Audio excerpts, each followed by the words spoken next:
happy to be here. Sorry I missed Sriram and Carrie's presentations, but I was busy fooling around with mine, as you might suspect.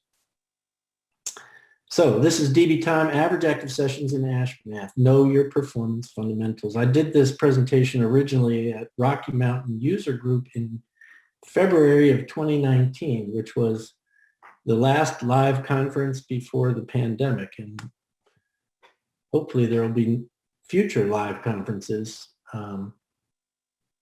It seems like a lot of mileage has been gotten out of the online thing, but it is nice to meet people face to face. Okay, anyway, well, why is my, all right, I'm having trouble here. Ah, there we go. My down arrow wasn't working.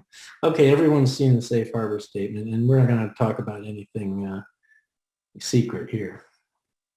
Okay, that's me on LinkedIn. Feel free to reach out if you want to connect. I'm very open about connecting. You know, if you're kind of in the Oracle sphere or know people I know, yeah, I'm happy to connect with people. But the reason the LinkedIn thing is there is because there's links on my LinkedIn profile to this presentation, as well as a kind of a good presentation about ASH. Let's go back up there and see that. ASH Architecture and Advanced Usage. It's a bit old, Rocky Mountain User Group, again, 2014, but it was kind of the ultimate version of a presentation that had developed over many years about ASH. And so I think it's good for reference material. Describes the ASH mechanism, and we're not going to cover that in detail today. Okay, agenda, database time, average active sessions, ASH Math. That was the title. That's what we're going to talk about. And then I'll mention some issues if we get time to get there. I didn't start my timer yet, so let me do that. I'm going to take an extra 2 minutes. The approach I'll take is really to talk a lot about, you know, concepts in kind of a hand-wavy way. We're not going to see a lot of deep internal stuff. In fact, I'm not really a deep internals guy, really. I don't much cotton to trace files and dump files and those things. But we'll talk about instrumentation as well. So these are the instrumentation that supports the sort of a DB time approach to performance, database performance. And then a little bit about how we present these concepts through Enterprise Manager and database management service that Sriram described, and other vehicles. Okay, database time. So this is what I call my elevator pitch, and I'll just read it. Database time, or DB time, is the fundamental performance metric underlying Oracle database performance tuning methods and tools since Oracle 10G. DB time is literally the amount of time user sessions spend executing database code. DB time increases in direct proportion to both database call latency and call volume. DB time is decomposed fundamentally into two buckets: time spent using CPU, or working, and time spent waiting for resources in order to do work, which we call waiting. Performance tuning amounts to shrinking the total DB time per unit of work, either through improving work efficiency, taking less CPU time, or reducing resource contention, having less wait time. So DB time is closely related to performance. So what is performance? Well, performance is it's always about work and time. And we tend to have sort of two primary measures related to these concepts, performance measures, either throughput, which is really the amount of work per unit of time, or latency, which is the time spent per unit of work, right? So you can see that they're basically just inverse concepts of each other. One is work divided by time, and the other is time divided by work. So DB time is about the time spent doing database work, or work in the database, accomplishing, well, basically answering queries or inserting rows or updating rows, whatever database work you're doing. And dbTime is the foundation for the diagnostic and tuning packs. And then, ADDM, top activity, a whole host of other features that hopefully many of you are well aware of. So what's the definition of dbTime? So a kind of a loose definition might be, time spent processing database client calls. Well, okay. That sounds pretty good. It's kind of the elevator pitch level, but you kind of we really have to be a little more specific about that. So what do we mean by database clients? Well, we're really talking about foreground processes. In other words, not the foregrounds are where actual user queries get answered in database foreground processes. So when we're talking about dbTime, we're really talking about clients of the database, and those are realized in the server as foreground processes. And foreground processes spending time executing database calls, which normally we associate with SQL. And the foregrounds, we don't just measure all their time, we only care about the time that they're active. And this is a subtle thing because you kind of think about, the foregrounds being active during the entire call, but it's not always the case. So there can be idle time spent while a foreground is actually working on a database call. So, but that's a kind of a technical point we really shouldn't talk about. But active is an important definition. And active means either working on the CPU or waiting to work. In other words, ready to work, except for, ready to work, in other words, ready to use CPU, except for the fact that some resource that's required in order to do the work needs to be acquired. In other words, like a lock or a latch or maybe a buffer of data that has to be brought in from disk. So that involves waiting for I/O. Anyway, the definition of active is very important to keep in mind. And this is another thing that kind of trips me up all the time is I think of database time as, all the time that all the Oracle processes execute code, right? But dbTime specifically doesn't include backgrounds. And because background time is not, it's not servicing directly database clients. It's, kind of keeping things in order in the database, but it's not time spent actively trying to answer queries, right? And it should be negligible. The intention is that backgrounds should not be very visible with respect to the use of CPU, let's say. And idle time. It's important also to remember that idle time is not included in dbTime. Normally, that's not something you have to think about too much, but it has come up in the past, especially with regard to parallel query, where there's some wait events that's kind of questionable whether they should be considered idle or active. So the mental model of dbTime is very simple. dbTime is on CPU or in wait. And in particular, total dbTime is the sum of time spent on CPU plus the time spent on wait. And so you'll notice that the model presumes that the dbTime we measure is only in a wait or on CPU. And there's a little bit of ambiguity there that we need to talk about later. But basically, the dbTime clock starts when the client call comes to the database, and it stops when the database sends a response out to the client. Okay, instrumentation. So there's this instrumentation layer as of Oracle Database 10G, which is really when sort of this dbTime concept congealed.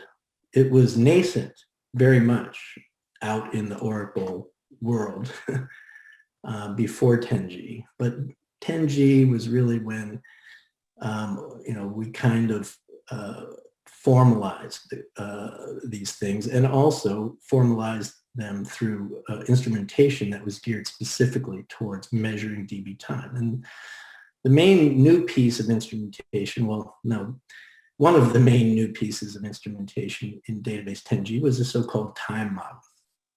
And time model was really timers built into the database code path, little stopwatches, start the clock, stop the clock, to measure the time spent in the database doing certain things.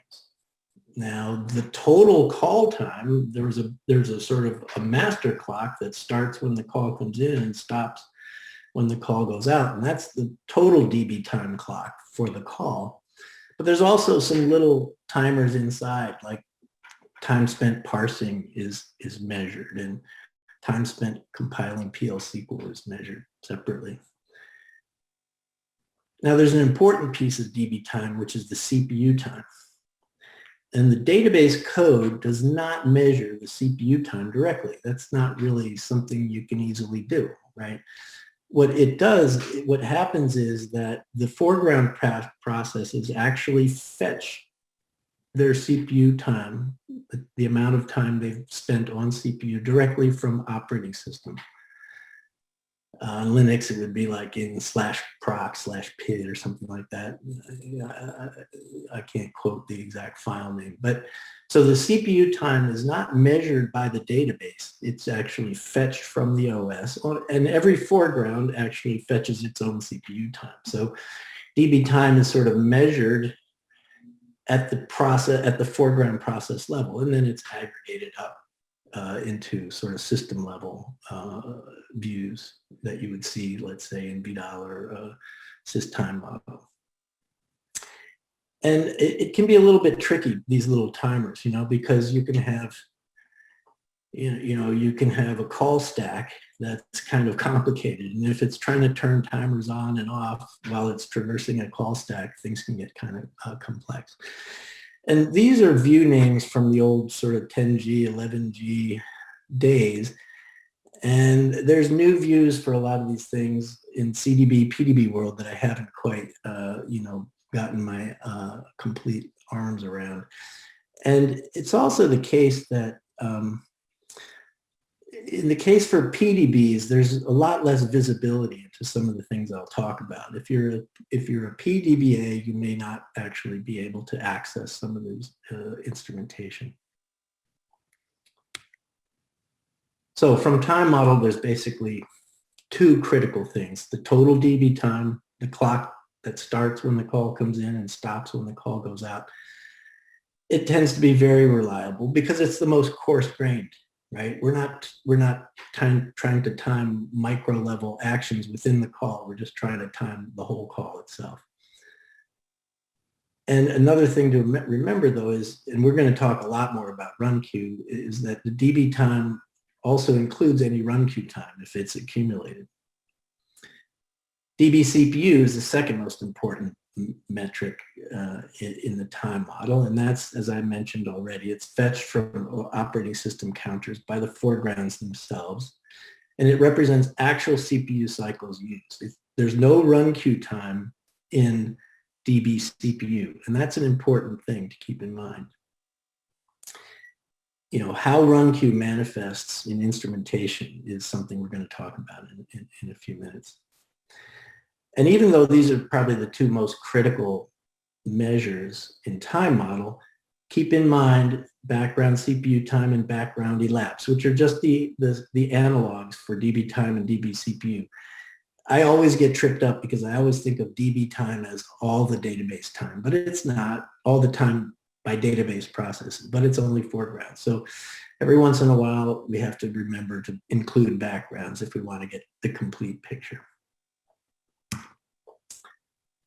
Okay, let's keep talking about instrumentation. We have something called the weight model, and that's kind of been around for a while. People are, tuning weight events became kind of cool and important back in like the late 90s, early 2000s. It was very much the thing, weight events. And so what are weight events? Hopefully you're familiar at some point, at some level with the weight events, but as you're executing database code, there's many places where, various kinds of synchronization and serialization have to take place. Locks, latches, mutexes, core CPUs and instance caging are inherent limits on the amount of CPU resources. And if the demand for resources exceeds the supply, then there's going to be queuing that takes place. External I/O always involves waiting. So it's a database, right? The data lives on disk at rest. Somebody somebody comes along and asks for a new query of data that's never been asked for before. Well, it's got to come off a disk into memory, and then the foreground can use it. So that involves waiting for an I/O. And so these wait events are instrumented in the code. Anytime you're executing, your foreground is executing database code, trying to answer a SQL statement, and comes across the need for a data block that's not in the buffer cache, has to wait for an I/O. Well, the session says, okay, I'm going to start a timer and see how long it takes. And I'm going to put in my session state a note that says, hey, I'm waiting on an I/O. And here's some little bits of information about the I/O that I'm waiting for. So we tend to basically think of DB time as really decomposed fundamentally into CPU time, as we said, and then wait time. But we partition off user I/O wait as a special class because it's kind of necessary, right? Most of the other wait has to do with, let's say, inefficiencies or potentially reducible inefficiencies. Whereas I/O, tends to be required as a database, even though, you may be doing a lot more I/O than you need to. So it's not like you can't shrink the time. It's just that we kind of tend to separate DB time into this three-way division rather than just the CPU and the wait.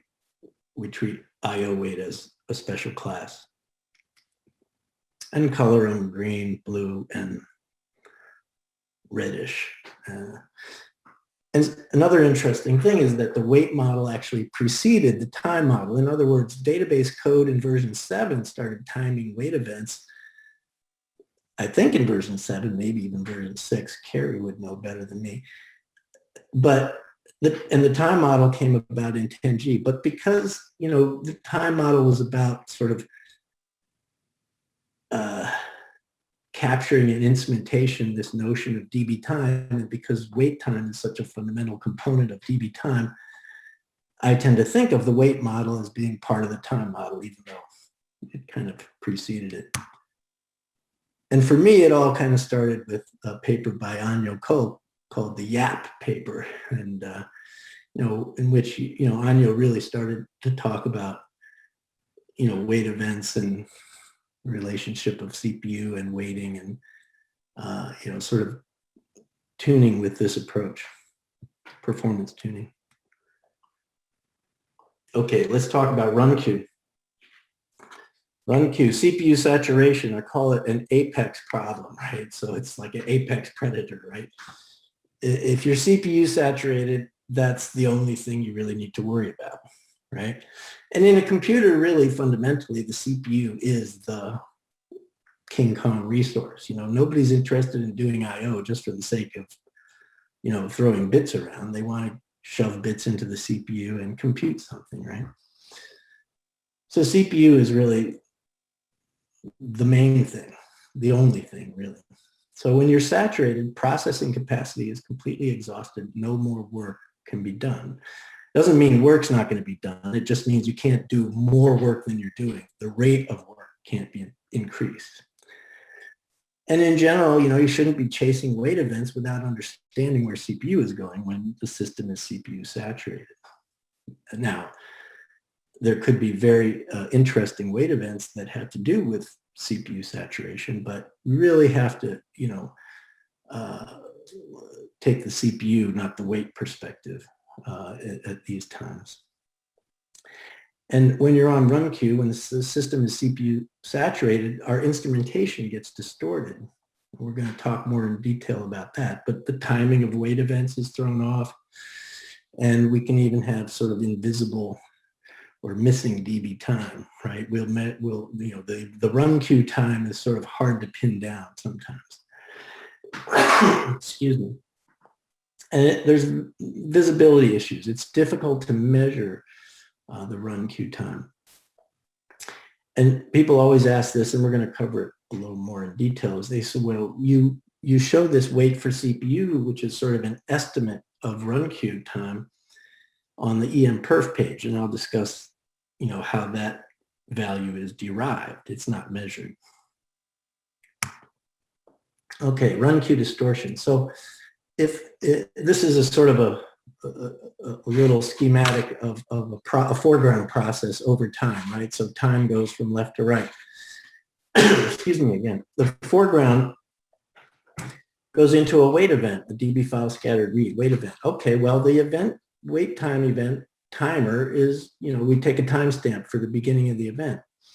Now let's say the system is CPU saturated, so the wait event ends here. This is the actual latency, but before we can get the CPU, we get placed on the run queue for a certain amount of time. Well, the measured event latency is actually this long. Why is that? Well, because we have to have the CPU in order to take the ending timestamp, okay? And so run queue time inflates wait events. When you go from a wait event directly to the run queue before getting the CPU, your wait event time is thrown off, okay? So measured event latencies include run queue time when the system is CPU saturated. Now, maybe you don't have any wait events. Maybe you're just on the CPU, burning, everybody's just running, some blockchain stuff or whatever, and it's killing the CPU. Well, so what happens there?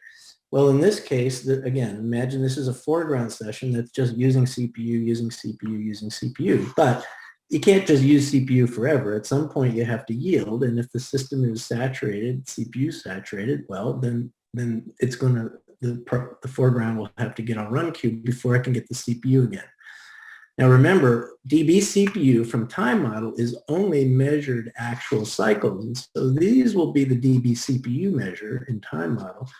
But the DB time measure includes everything in the call, all the time spent in the call. We don't know about this, but we can suspect it by seeing that, DB time exceeds DB CPU, right? If we don't have any wait events, we don't have any wait time, and DB time exceeds DB CPU time, more than likely, almost certainly, the excess was time spent in run queue.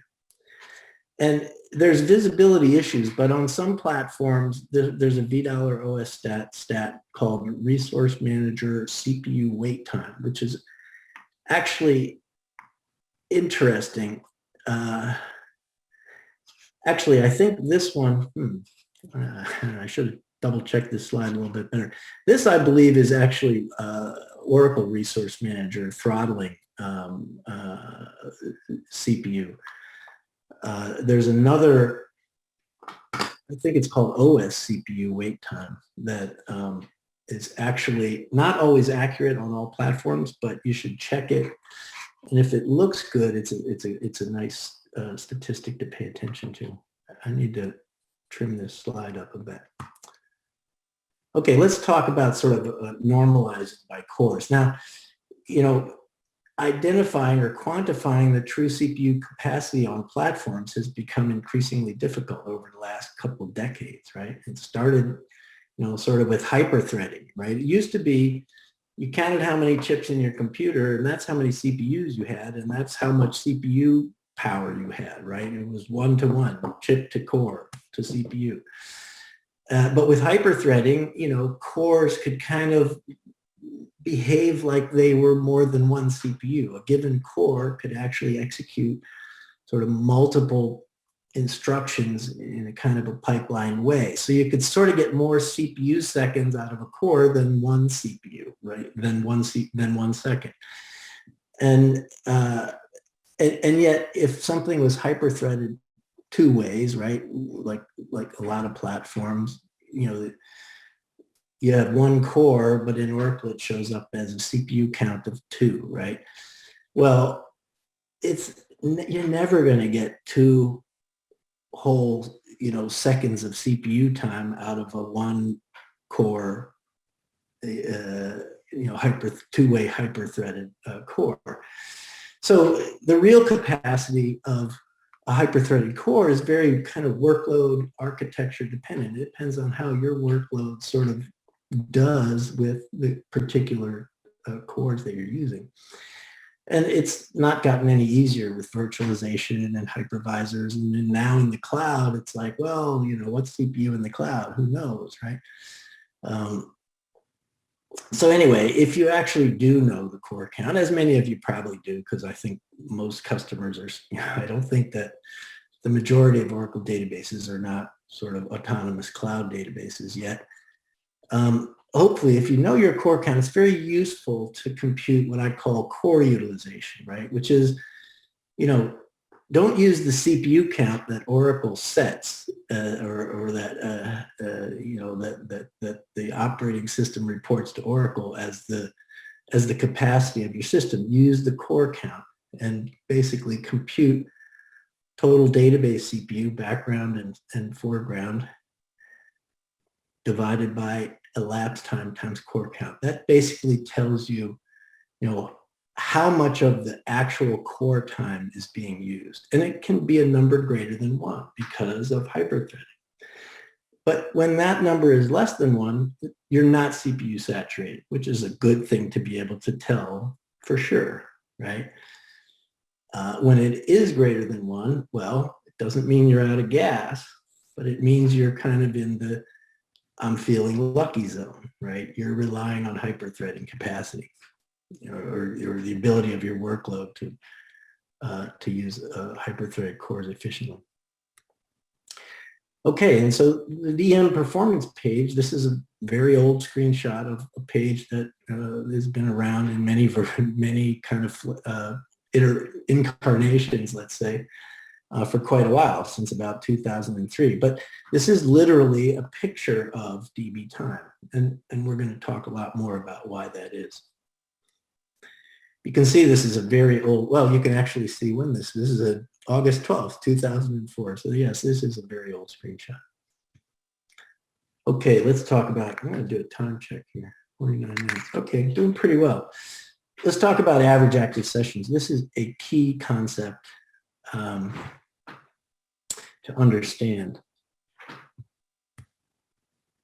So where did this funny, name come from? Well, it basically came from trying to actually figure out a proper label for the performance chart on the main EM performance page. You can see in August of 2004, we called the main chart, we just labeled it sessions, waiting and working, right?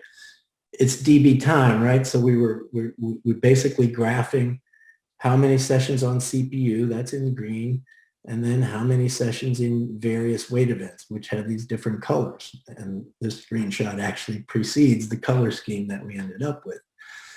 And so we knew we needed, this page was already out there in Enterprise Manager, but we knew it was a very important concept that we were graphing here, and we didn't have a proper name for it. So we gave it that name and realized we needed to do better, and had a bunch of meetings about this with, maybe a dozen people in various meetings over, who knows how long, heavyweights like Graham Wood and Benoit Dageville and all kinds of people like that. What are we going to call this chart? And this little piece of note paper on the right is actually a Xerox of a notebook page that I took at the meeting where we actually, nobody writes in notebooks anymore, right? Except me, maybe, where we actually named average active sessions. And you can see here, I put there seconds per sec equals average active sessions, all right? And it was a really, it took multiple meetings and a lot of talk to actually come out with this thing. It seems like a natural name to me right now, as if there couldn't have been any other name, but it was a very, tedious sort of intellectual effort to arrive at the proper name, or what seems like the proper name. And along the way, we had some pretty funny things like, dB time per second. That was a metric we actually produced in Sysmetrics.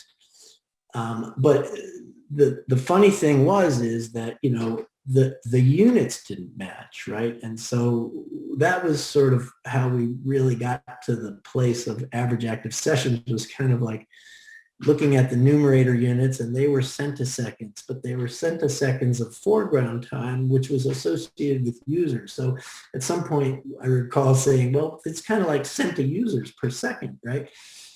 And centi-users per second sort of turned into average active sessions when we started dividing seconds by seconds instead of centiseconds by seconds. So getting the time units in the numerator and the denominator to equal each other is sort of a key part of any average active session computation, which kind of preceded this time. So average active sessions, or abbreviated AAS typically, is just defined as database time divided by elapsed time.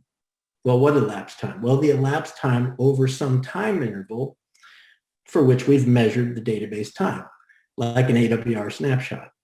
An AWR snapshot periodically captures time model data, and when you diff time, when you diff those between snapshots, you're actually computing the amount of database time, or dbCPU time, whichever time model measure you're looking at.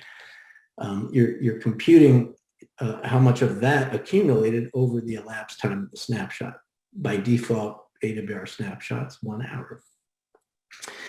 So, anytime you take something and divide it by time, you're computing like a rate, right? Velocity. It's like, the rate of how fast you're moving, how far you're moving per unit of time. So you can think of average active sessions as the rate at which database time accumulates in the system, right? We're measuring database time. It's accumulating over time. The rate at which that accumulation is happening is average active sessions.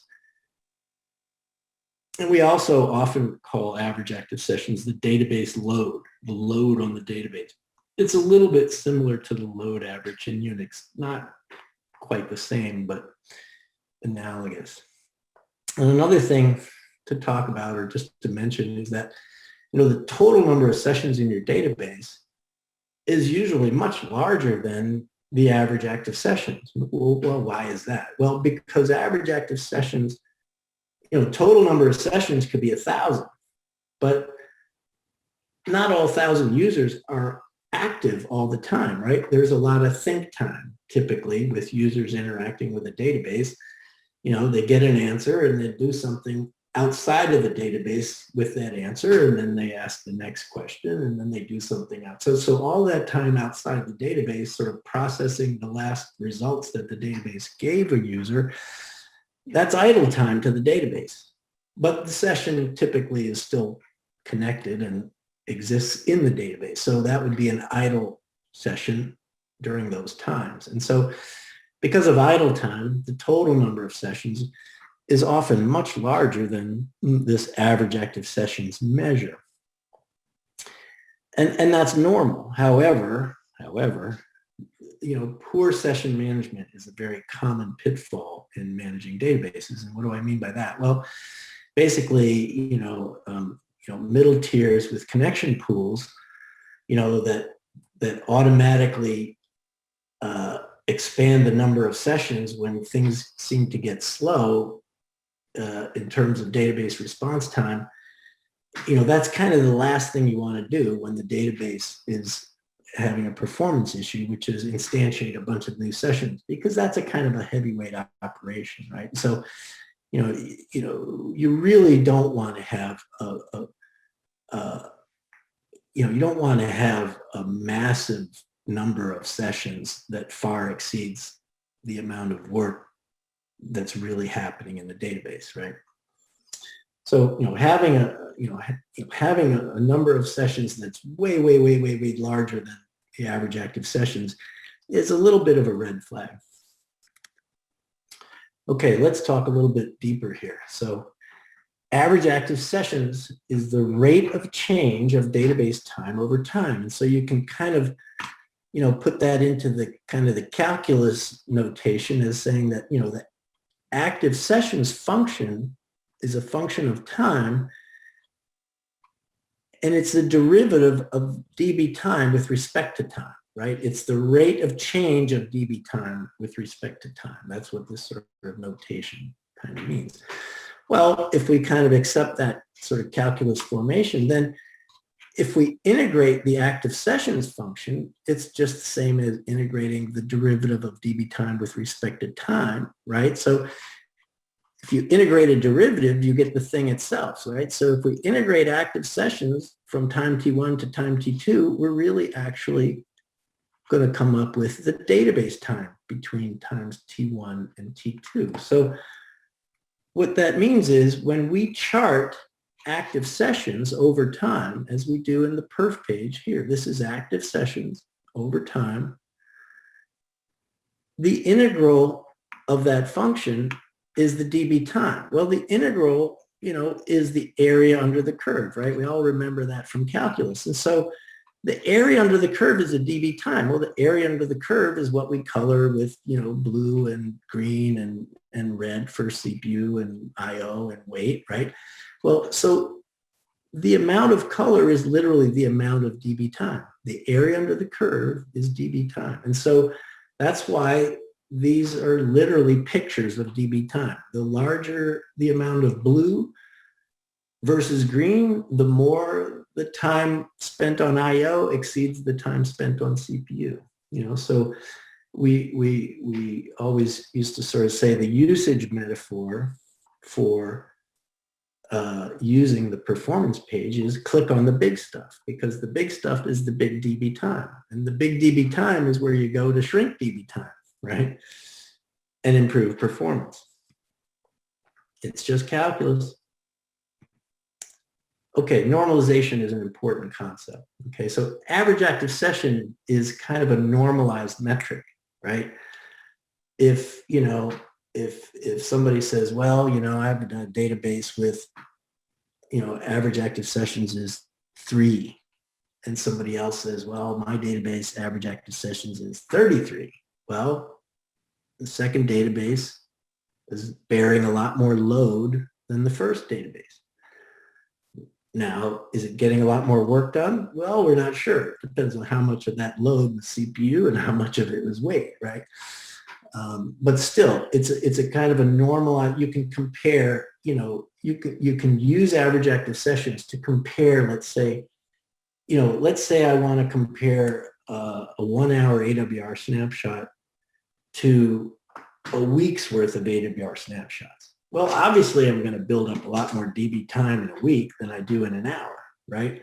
But if I normalize by the time I compute average active sessions, then I can compare the two. I can say, well, over last week, the database average active sessions, the load was averaged 50. And during this 1 hour, it averaged 100. Well, there was twice as much load on the database during that hour as the average amount of load during that week. Okay, so we can compare time periods that are of unequal length because we normalize out by the time. Another thing is, this per core normalization, these two little things on the right, if you normalize on a per core basis, you can kind of compare systems that have different, kind of underlying capacities, right? So you can sort of, if you say that, my average active sessions on CPU per core is, 0.5, right? So that's the core utilization number. Let's say it's 0.5 on one platform and it's 1.5 on another platform. Well, I know for sure that the first platform is not CPU saturated. And I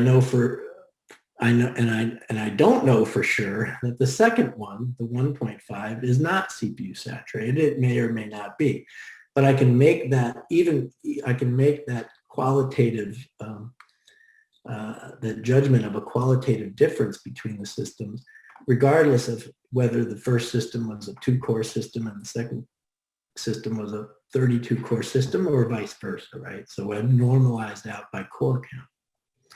Anyway, normalization is an important thing in many regards. All right, this is where we use this sort of the 50-cent word, fungibility. So, this is an interesting consideration. So whose time is actually DB time, right? Well, it's really the clients of the database's time. It's not the database doesn't own DB time. DB time is measured inside the database.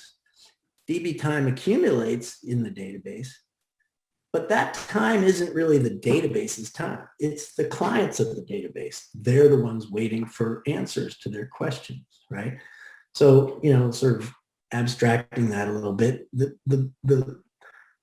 DB time is the time of business entities using database services to accomplish time-bound goals. They might be interactive end users or automated business processes that use the database. So I think of it as enterprise time, right? Time that processes of the enterprise spend waiting for database services to be accomplished.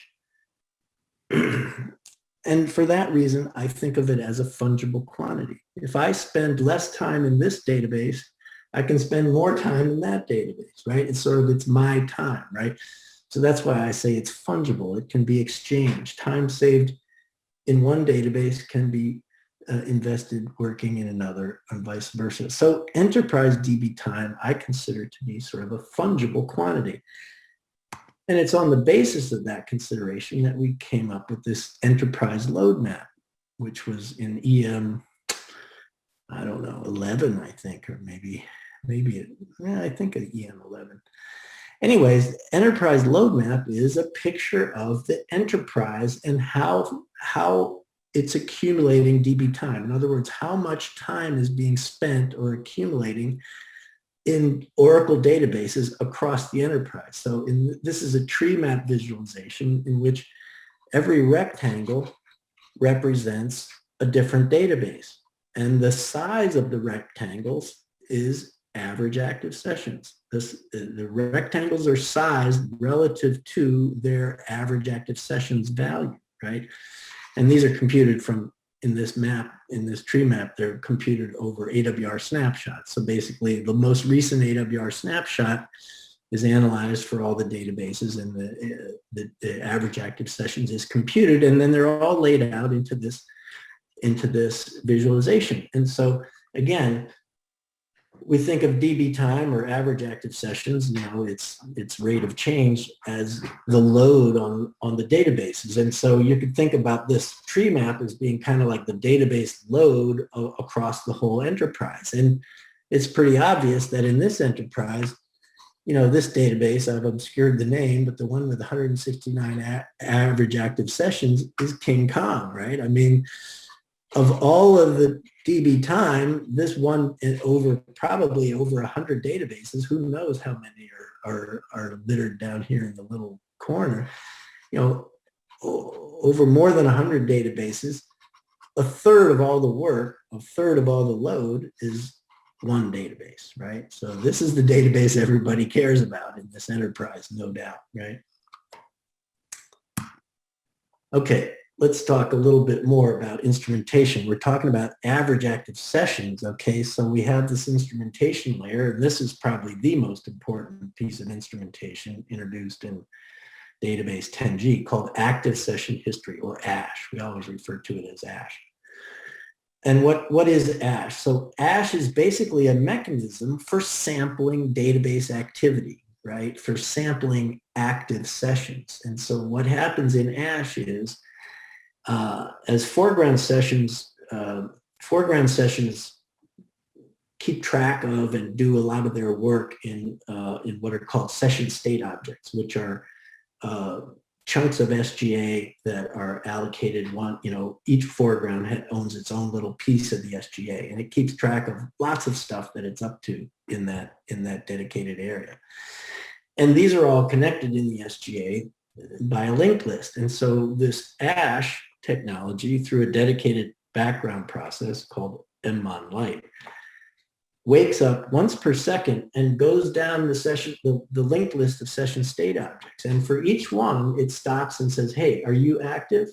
And if the answer is yes, it writes a whole bunch of that session state out to an in-memory buffer called an in-memory circular buffer. I'm not going to talk a lot of detail about the ASH mechanism, and you can refer to that presentation off of my LinkedIn profile for more details. But basically, once a second, all the sessions are investigated, and the active ones have a whole bunch of their session state written to this in-memory buffer, okay? And so what that means is we're basically taking kind of a recording of all the active sessions every second, right? And so I think of it as a kind of like a little video of what's happening in the database.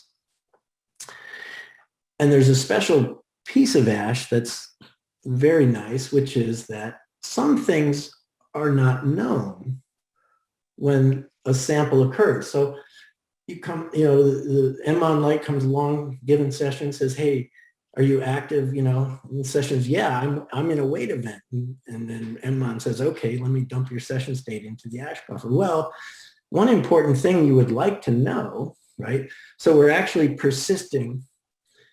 And the next time the sampler wakes up, that session might not be on that wait event, right? Wait events can often be very transient, very short-lived, right? But an important thing to know about wait events is how long the actual wait took, right?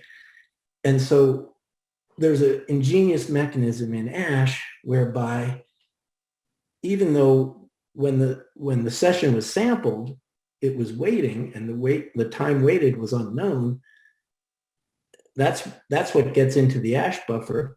Well, there's a mechanism by which when the session wait ends, the foreground knows the wait time, it can actually put something in a little entry into a thing we call the fix-up. And that can be, the ASH records can be adjusted to actually accurately record the time waited. And it's like ingenious little mechanism, but that's a really important little piece of information.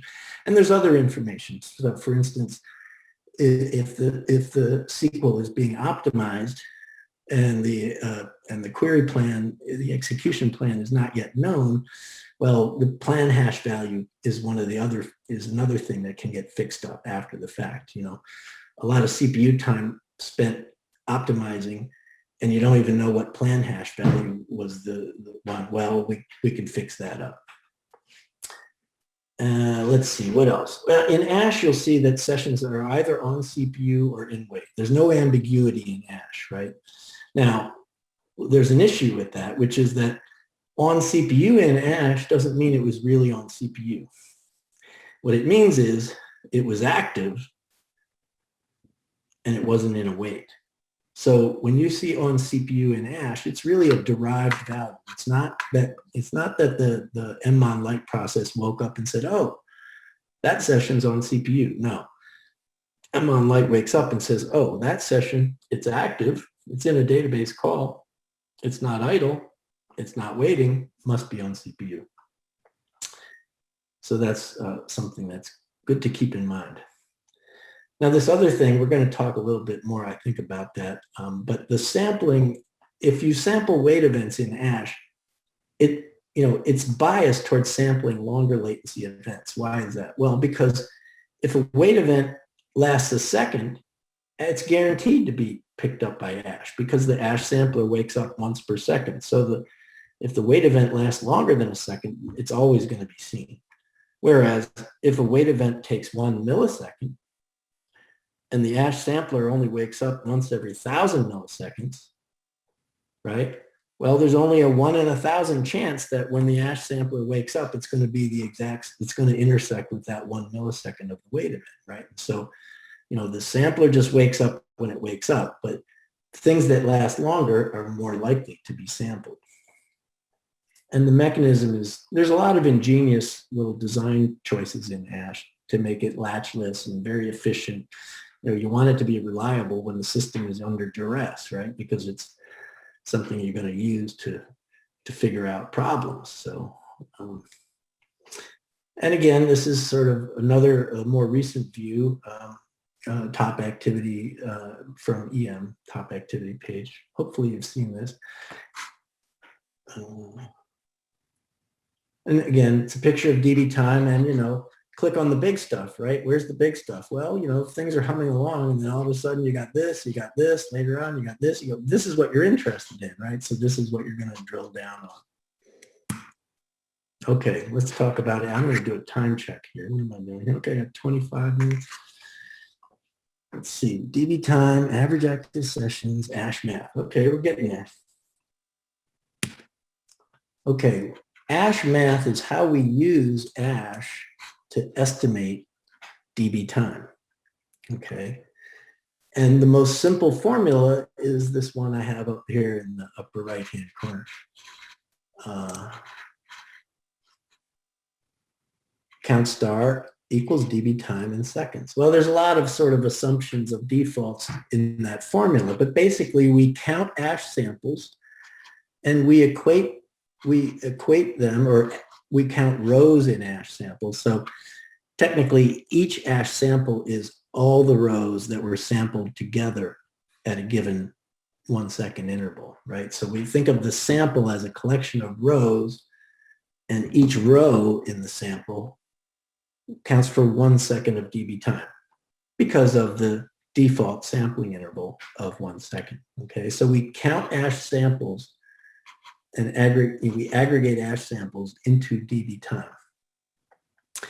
And so, you know, the key is doing a group by, right? And so the thing about ASH that I really didn't mention was that ASH has many, many dimensions. ASH is really just a big fact table. And the fact of interest is 1 second of DB time, right? And the dimensions that you can use to aggregate over the fact are many, many, many in number, right? A bunch of dimensions about SQL, a bunch of dimensions about sessions, services, service module action are in there, all kinds of information about events, P1, P2, P3, event name, weight class name. There's over 100 different dimension columns in ASH. And, you know, most of those can be useful as group by columns when trying to analyze for performance problems. I mean, kind of one of the problems is how many dimensions there are. You know, how do you start, you know, where do you start slicing and dicing ASH data? But what we do is, and I don't expect you to sort of read this query and get it, but this is basically a query that computes the average active sessions by SQL ID by minute from $$ active session history. It computes average active sessions by summing the number of microseconds per row. So per row means, each row in ASH it records how many microseconds it counts for, right? So it used to be we just counted. Now we sum musecs per row. It's a slightly more formal thing. And then we're dividing here. 60 times power to 10 to the 6th is basically how many microseconds there are in a minute, because we're aggregating over 1 minute intervals. And so in order to compute average active sessions, we have to compute total DB time, sum of microseconds per row, and divide it by the elapsed time in microseconds, because the numerator is microseconds. So whenever you're computing average active sessions, you have to make sure that your numerator and your denominator, your DB time, the numerator, and your denominator, the elapsed time, are in the same time units. Anyway, the group by is everything, basically. And what I like about ASH is, we aggregate in order to decompose DB time. So I always thought that was kind of cool. All right, why isn't my thing doing? Seem to be having trouble with the slides here. Okay, so let's look at the calculus of ASH math. So this is, again, we kind of got at this before, but this is why summing up ASH samples is equivalent. It's basically doing the little calculus exercise you did in high school. It's a Riemann estimate of the DB time interval, and we'll see what I mean by that. So here we've just got, time on the x-axis and we're charting the active sessions function over time, right? So at any given point in time, there's some number of sessions active in the database, right? And so if we had that exact data as a continuous function, maybe it looks like this, right? Well, here we can draw the ASH samples in. Every time the ASH sampler wakes up and detects how many active sessions there are in the database, it's really taking a reading of this continuous function, right, at a point in time. And then they're all 1 second apart. So each dot here stands for an active session, and each series of dots is an ASH sample, and you stack them all up, and this is how many active sessions there were in the database when this ASH sample was taken. And they go on and on and on. Every second we have a new ASH sample, and it has a different number of active sessions, right? Well, what happens if we just kind of draw the little rectangles around these things? Now it starts to look kind of like our high school calculus books, and we can see that if we added up the area of all these rectangles, we would be estimating the area under the curve, right, in the old sort of high school Riemann integral way, right? Well, what is the area of all these rectangles? Well, it's this thing times this thing. Well, this thing here is by default 1 second, right? So all of these little guys are 1 second wide. And so if we just add up the number of red dots multiplied by 1, it's still just adding up the number of red dots, right? And so count star, if we count the dots, it's equal to dB time in seconds, because the interval is 1 second, right? So that's the little trick there. Anyway, it was a real revelation to me when I kind of realized that. And that's why the performance page and the top activity page look pretty much the same, even though they come from completely different instrumentation sources. The performance page, which is on the bottom here, even though I mentioned it on the top, this is the performance page, and it comes from time model data. And this is the top activity page, and it's estimated from ASH data. And as you can see, even though there's a little finer granularity in top activity, the features are very much the same. ASH and time model, ASH estimates and time model measures of dB time agree. Now the perf page is what I would say is a top-down instrumentation using time model, and the top activity is the ASH-based view is a bottom-up instrumentation. But it all comes about because of the fundamental theorem of calculus, which we saw in the previous slide. Okay, there's something I like to call bad ASH math. This time-weighted column is really tempting, right? Because it's really important. What was the latency of my wait events? Well, that's a really interesting thing to kind of think about. Like, what's the average latency for I/O in my system? That would be a nice thing to be able to know, right? And yet, so it's a common mistake to do things like average the time waited for all the I/O events and say, well, that's my average I/O time, right? Because I've sampled a bunch, ASH shows me a bunch of sampled wait events for I/O, and I'll just average the time waited, and that should represent sort of the average time I spend, the average latency of my I/Os. Well, that's not the case, right? Why? Well, it's because the sampler is biased towards longer latency events.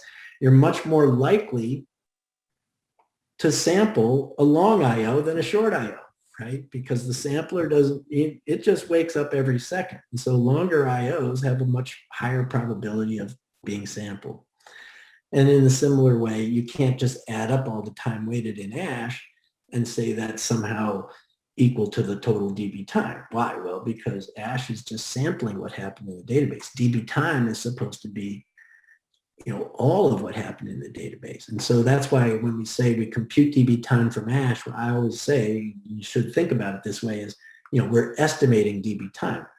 It turns out to be a very accurate estimate in most cases, but it's still just an estimate. Time model is where dB time is actually measured. And so, this is sort of ASH analytics. This is sort of ASH math, kind of on steroids. The ASH analytics load map lets you slice and dice ASH and compose average active sessions and decompose DB time according to many of the dimensions in ASH. These little drop lists here are dimension selectors. And so this particular tree map or load map is organized by wait event, and then by SQL plan operation, and then by object. And it's actually isolating IO wait events, right? Only wait events that are doing user IO are pictured in this tree map. And so this is actually a pretty powerful visualization of where IO time is how IO time is being, it's an interesting view into time spent waiting for IO, let's say, in the database. And why do I think it's interesting? Well, it's only user class IO. So the first thing is the wait event. So this is actually the kind of IO that Oracle wants to do. You can see DB file, it's hard to see, I'm sorry, but the largest one here, DB file parallel read, goes all the way to here. And then DB file sequential read, right? And then a bunch of other wait events start tapping here. So the first breakdown is by physical type of IO. Sorry about that. Hello. Hey, I can't talk right now. Oh, my brother's on. Sorry about that. I'm actually taking care of my 94-year-old father, so I have to sort of answer all phone calls if they come in. So the first event, the first thing is breaking it down by the type of IO, and then the second breakdown within type of IO, we see by plan operation. And so we're starting with actual physical IO, and we're then breaking that down into optimizer decision that resulted in that physical IO, and then finally we break it down by object. And so we're actually relating the type of IO to optimizer decisions to actual objects on which IO is taking place. Okay, so you can see we're kind of spanning, actual IO, schema objects, and optimizer decisions, and combining all those in a view of, in a sort of a decomposition of DB time spent doing IO. So it's a pretty powerful thing. Okay, bit vector magic. Bit vector magic is kind of cool too. So we actually use ASH to estimate time spent overall doing things that are kind of inherently untimable, right? So there's very low latency operations for which it would be prohibitive to put stopwatches around, like binding variables. It has to happen very quickly. And, taking a timestamp isn't free, especially relative to very low latency expectations. So when timestamps are too expensive, what we do in ASH is in the session state object, there's a bit vector. It's just, it's just a little array in memory where each bit is basically dedicated to a different type of operation in the database. And when that operation is happening, the session will, so if the session is binding variables, let's say, it'll set the in bind bit, the bind that indicates it, the bit in the bit vector that indicates it's binding, it'll turn that on. Well, that's an extremely cheap operation, nothing like a timestamp, right? So it's very cheap to just set these bits on and off. When the bind is done, it turns the bit, the session flips the bit off, right? Now, the ASH sampler comes along and samples the bit vector. So all the bits that are on, those indicate things that session was up to. And we can use ASH math to aggregate over those and find out overall how much time did sessions altogether spend binding variables. Even though we don't know how much time any of those individual sessions took during its binding operations, right? In aggregate, we get a good estimate of how much time overall in the system is spent binding using ASH math. So it's a very slick thing. Just some of the things where the bit vector is used for. So detect whether in connection management, parsing, hard parsing, PL SQL compilation. In bind is one I used as an example. That's probably one of the best examples because binding should be so low latency. All right, I don't think I'm going to spend a lot of time on this advanced ASH math stuff, but basically the question is, I talked about bad ASH math and it was all about misusing time weighted, right? Also, and we invest a lot of effort in fixing up time weighted, right? So what can we use it for? Well, what we can actually use it for is to estimate how often events are taking place, even from the samples that we have, even though those samples are biased towards longer latency events, right? Now, how do we do that? Well, basically, I'll just, so I talked about this before. If you think about a process waiting for 200 milliseconds right here in this red wait event, right? Well, the ASH sampler can wake up anywhere, let's say over 1,000 millisecond interval, right? And so, that 200 milliseconds is 1/5 of the 1,000 millisecond interval. So there's basically a 1 in 5 probability that the sampler will hit that event, right? Thinking about it sort of abstractly. So how do we how do we estimate how many times events happened by using time weighted? Well, the way we do it is basically by saying, okay, this 200 millisecond wait event that we sampled, let's assume that the ASH sampler picked up a 200 millisecond wait event. It saw this, it sampled when the session was in that 200 millisecond wait event. So we know that in 1,000 milliseconds, for this session, we sampled a 200 millisecond wait event. So we say, well, we assign 1,000 milliseconds of DB time, right? That's ASH math, 1,000 milliseconds of DB time. So how can we estimate how many times that event is occurring? Well, the way we do it is basically by saying, how many of those events fit into 1,000 milliseconds of DB time, right? So in this case, 5, right? So we basically divide 1,000 milliseconds by 200 milliseconds and we come up with 5, right? So the fact that we sampled a 200 millisecond wait event means that we estimate that 5 of those have occurred in that second. Now, we know almost certainly that the session we sampled didn't do 5 of those events, but the sample, the row in ASH already stands for 1,000 milliseconds, and we have a 200 millisecond thing. How many of those till we get to 1,000? And that's actually the way we undo the bias in the sampler in order to estimate how often things are occurring. And so I won't go into this sort of describing this, but we can basically compare bad ASH math with good ASH math. So let's estimate the average latency by, I think by weight class here, right? Using, the naive approach, the bad ASH math, which is just averaging the time weighted, and then doing this formula where we take the DB time and divide it by we take the total DB time and divide it by the time weighted to get the estimated count, and then we divide total DB time by the estimated count to get the average latency. And when you actually do that on a real system, you can really see kind of how much bad ASH math hurts you, right? Averaging the latency, we get, orders of magnitude difference between that and the accurate estimate of the average latencies. And so, bad ASH math can give you a really distorted picture of what's going on. Okay, what's the time here?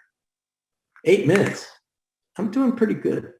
So just going to mention a few issues, nothing too heavy, hopefully. This isn't really an issue, but it's something you always have to keep in mind. I'm sure Carrie emphasizes this a lot, right? Which is, time in the database is not the only relevant time from the point of view of application performance. There's lots of other layers in the technology stack, right? The database kind of tends to get the blame all the time. And in the old days, when it was client server, okay, well, it was sort of client and server. So there wasn't that big of a technology stack. But nowadays, there's a lot of stuff in between client and server, right?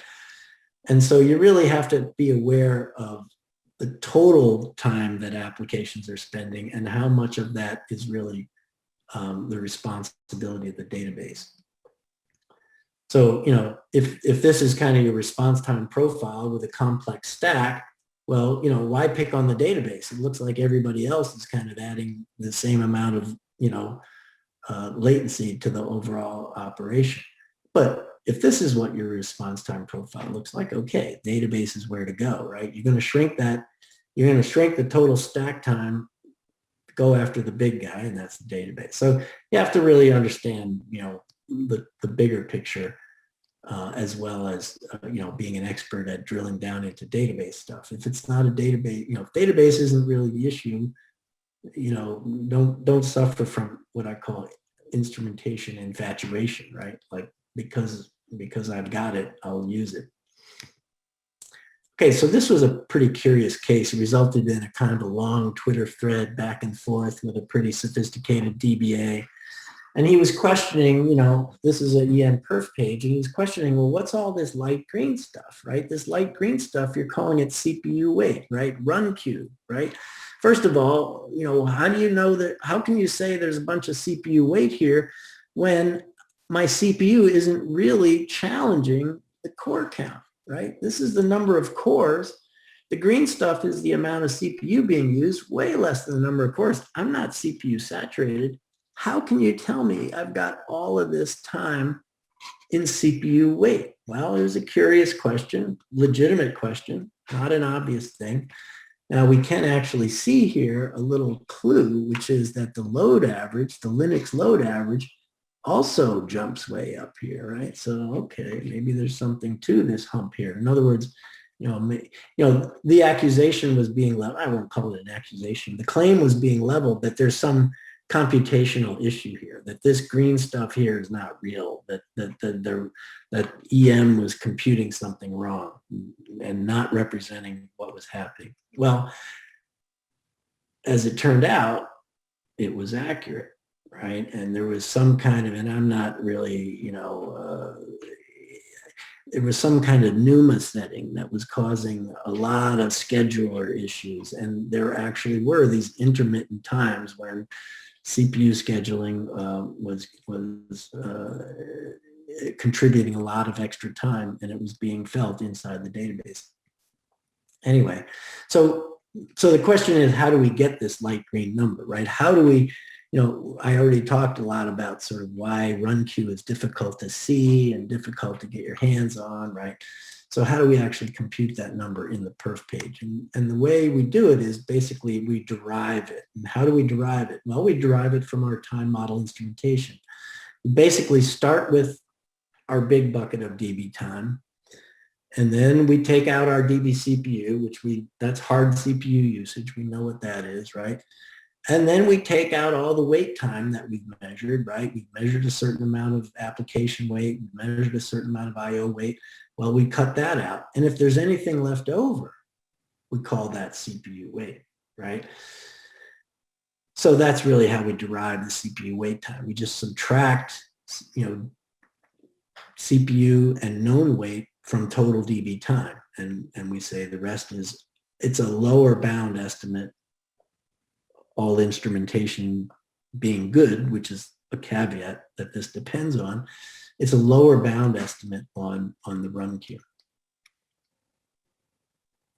Why do I say it's a lower bound estimate? Well, it's a lower bound estimate because the wait times are also going to have a bunch of run queue built into them, as we saw before, right? So it's really accumulated from processes that were on CPU, got on run queue, and then wanted to get on CPU again. If they were on a wait event and then got on run queue and then got CPU, well, that time would actually be represented in the wait times, right? So anyway, that's a little bit of a fine point. CPU underweight, not a big issue in earlier versions of Oracle, but becoming more and more important because latencies are shrinking and shrinking. Exadata took IO and shrank IO times way down, right? Now we've got Exadata persistent memory IO is actually, very low latency IO, right? Well, we time wait events with timestamps, and timestamps don't shrink in their overhead, right? It's not going to take, a whole lot, we're not engineering, lower latency timestamps so much, right? But wait events, we're definitely doing that. And so there's always been some CPU bleed into wait events because you have to take these timestamps, right? And traversing call stacks also adds a little CPU bleed. And so CPU time under a wait event, like these timestamping, is double counted, right? It's counted as wait time, but it also adds to DB-CPU because DB-CPU is fetched from the operating system. So the fact that we use CPU cycles, even though we were in a wait event, taking those timestamps is burning a little CPU under wait. That gets registered with the operating system. So basically, that little bit of bleed becomes a much larger percentage of the big picture as the wait event latencies shrink. And it's becoming a little bit more of a problem these days than it has historically been. Okay, and how can you identify this kind of as an issue, as a chronic issue? Well, basically it's when you add up CPU, from time model, when you add up CPU and wait and you get a number that's bigger than DB time. And this is sort of the easiest place to recognize it in an AWR report. You got a percentage of DB time and you add up percentages and they add up to more than 100 and you say, hey, what's up with that, right? How can I add up to more than 100%? Well, the answer is something's getting double counted.